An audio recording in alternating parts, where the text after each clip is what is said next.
অনেক মেয়েরা মনে করে বাবার বাড়ি খুবই সুখ। তারা যখনই স্কুল ছুটি পায় বা স্বামীর সাথে যে কোনো কিছু টকঝোক যাই লাগুক, হুট করেই বাবার বাড়ি চলে যায়।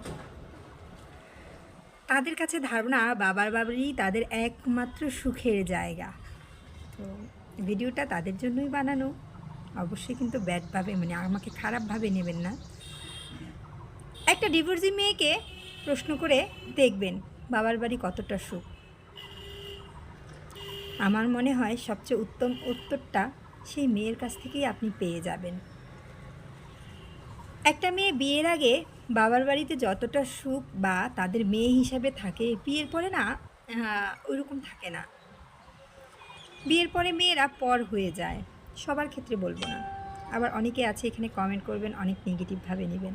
আমি অনেক ডিভোর্সি মেয়ে বা এরকম অনেকেই রাগ করে গেছে, তাদের সাথে আমি অনেক সময় এই ব্যাপারে অনেক আলোচনা করে কথা বলি, তাদের দুঃখগুলো শুনি, তো তাই আপনাদের সাথেও শেয়ার করি মাঝে মাঝে।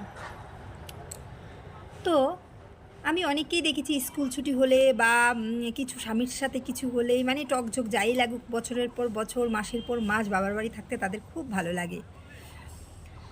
একটা মেয়ের সৌন্দর্য কোথায় জানেন? একটা মেয়ের সৌন্দর্য বিয়ের পরে হচ্ছে তার শ্বশুর বাড়ি। তাই। আর একটা পুরুষের সৌন্দর্য কোথায় জানেন? একটা পুরুষের সৌন্দর্য হচ্ছে তার পকেট ভর্তি টাকা আর সততা। চেহারা দেখে সৌন্দর্যটা বিয়ের আগ পর্যন্তই যাচাই বাছাই হয়। বিয়ের পরে আর চেহারার মূল্যায়ন খুব একটা থাকে না, তখন থাকে মনের মূল্যায়ন। তো আমি যদি ভুল বলে না থাকি, আমি যতটুকু বুঝি যে বাবার বাড়িতে সুখ, তাই মেয়েদেরকে বলবো ধৈর্য ধরতে শিখুন, একটু ধৈর্য ধরুন। হ্যাঁ, অনেক সময় পরিবারে কলহল, অনেক কিছু সৃষ্টি হয়, আমরা অভিমান করে বাবার বাড়ি চলে আসি।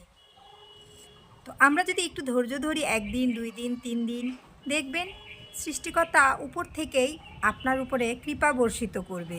ঠিক আপনার স্বামীকে বা শ্বশুরবাড়ির লোকজনকেও বুঝিয়ে দেবে যে না, এই মেয়েটা তো আসলেই ভালো, তার সাথে আর খারাপ ব্যবহার করা যায় না।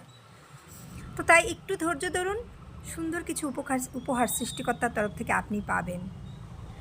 বাবার বাড়ি জায়গাটা এমন যে মেয়েরা বিয়ের পরে অতিথি হয়ে যায়। একজন অতিথি যখন আসলে 2 দিন 3 দিন খুব ভালোবাসে, 4 দিনের সময় আপনি আমি সবাই একটু বিরক্তি হই। ঠিক আমরা বিয়ের পরে মেয়েরাও না বাবার বাড়িতে অতিথি হয়ে যাই।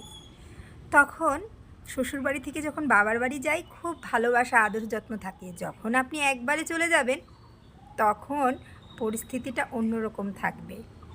তাই সব ভাই বোনদেরকে অনুরোধ করব যে একটু শ্বশুরবাড়িতে মানিয়ে নিতে চেষ্টা করুন।